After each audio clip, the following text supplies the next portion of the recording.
For some, the ideal home is sharing a wall with your neighbor, having a parlor room to entertain guests, and a small garden right next to your kitchen. And if that's your ideal, then welcome to the Rowhouse.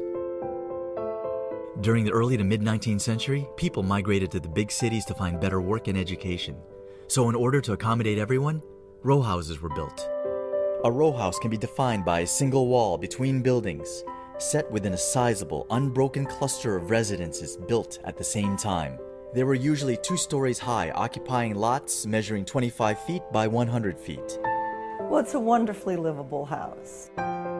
You walk in, you have a small foyer, and the stairs are in front of you.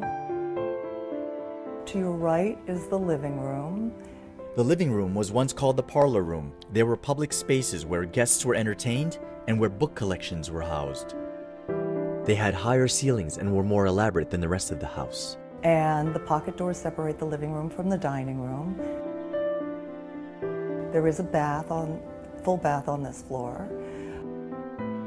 These are original pine floors, and it's the original banister. I kept everything as authentic as I could in the house.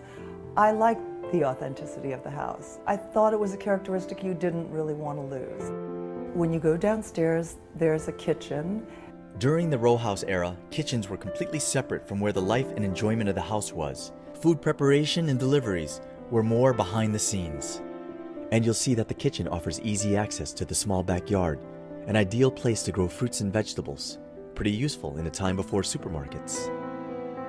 And if you go up the stairs, come back to the parlor floor from the garden floor and go up the stairs, there are 2 bedrooms, mine and my daughter's. And it's nice to acquaint your children as they're growing up with history. But not only that, it was the character of the house itself that drew me to it. It's unique and, I think, enchanting. It's hard not to get attached to these cocoon-like dwellings that have remained attached to one another for well over 100 years. And from the looks of these homes and the way they modestly embellish a city street, they'll last 100 more.